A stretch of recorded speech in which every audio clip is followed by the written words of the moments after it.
Pernahkah Anda merasa kurang percaya diri di ranjang? Atau mungkin merasa kecewa karena tubuh tidak merespon seperti yang diharapkan? Tenang, Anda tidak sendirian. Banyak pria mengalami hal serupa, dan kabar baiknya, masalah ini bisa diatasi.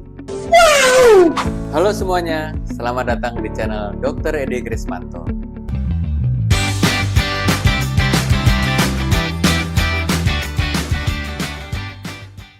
Ereksi adalah respon alami tubuh yang melibatkan peningkatan aliran darah ke organ vital pria. Tapi banyak hal bisa menghambat proses ini. Mulai dari stres, kebiasaan merokok, konsumsi alkohol berlebihan, kurang olahraga hingga penyakit seperti diabetes dan tekanan darah tinggi. Masalah ini memang sensitif dan banyak pria memilih diam. Padahal, kalau dibiarkan, bisa berdampak pada hubungan, kepercayaan diri, bahkan kesehatan secara keseluruhan. Lalu apa saja yang sebenarnya mempengaruhi kondisi ini? Ada dua kelompok besar penyebabnya, yaitu fisik dan psikologis. Mari kita bahas satu persatu. Yang pertama dari sisi fisik. Akibat aliran darah yang tidak lancar, seperti penyebabnya adalah kolesterol tinggi, hipertensi, juga diabetes atau kencing manis. Gaya hidup yang tidak sehat, termasuk obesitas atau kegemukan, kurang aktivitas fisik, dan pola makan yang buruk. Kebiasaan merokok dan minum alkohol berlebihan. Dua hal ini bisa merusak kualitas pembuluh darah dan menurunkan hormon testosteron.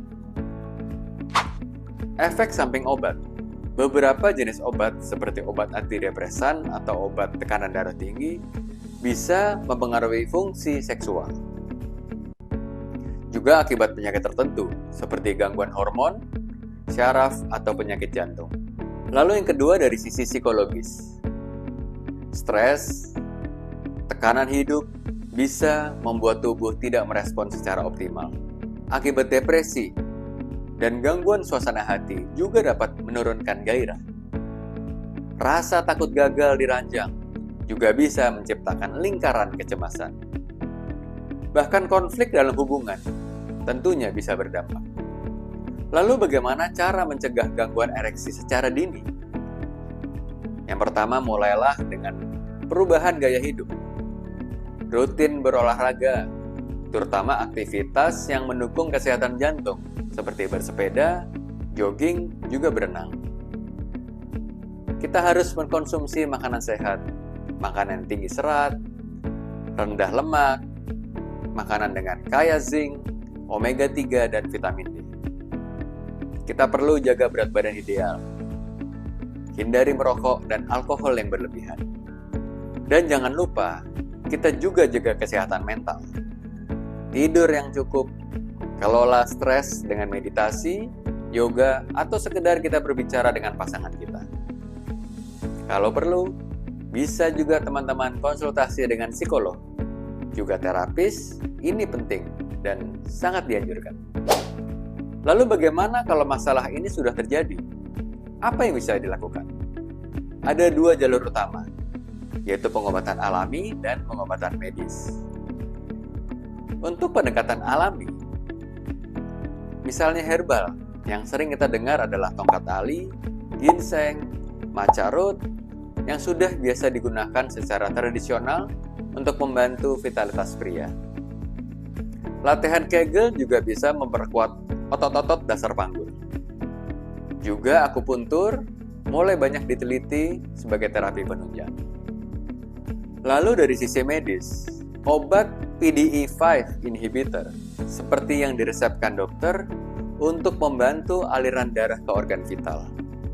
Lalu bisa juga dengan terapi hormon jika pria dengan testosteron yang rendah. Terapi psikologis untuk penyebab yang sifatnya emosional atau mental. Dan pada kasus berat, bisa dipertimbangkan menggunakan alat bantu vakum atau suntikan, tentunya dengan pengawasan dokter. Masalah ereksi pada pria usia 25-45 tahun bisa disebabkan oleh beberapa faktor, mulai dari gaya hidup yang tidak sehat, stres, hingga penyakit tertentu. Namun dengan pola hidup sehat, kita kelola stres, dan pengobatan yang tepat, masalah ini bisa dicegah dan diatasi. Jika Anda mengalami masalah stamina atau performa seksual, selain menjaga pola hidup sehat, beberapa suplemen berbahan herbal juga sering digunakan sebagai terapi pendukung. Salah satu suplemen yang telah beredar di pasaran dan sudah memiliki izin BPOM adalah Econfil. Econfil mengandung sildenafil citrat, suatu zat aktif yang dikenal dapat membantu mendukung fungsi ereksi pria. Namun penting diingat, hasilnya bisa berbeda pada setiap individu. Karena ini menyangkut kesehatan, sangat disarankan untuk berkonsultasi dengan dokter terlebih dahulu sebelum mengkonsumsi secara rutin. Oke, jika kalian menyukai video ini, silahkan klik like dan berikan komentar. Jangan lupa untuk subscribe bagi Anda yang belum melakukannya. Sampai jumpa di video selanjutnya. Ayo sehat, hidup berkualitas. Bye-bye.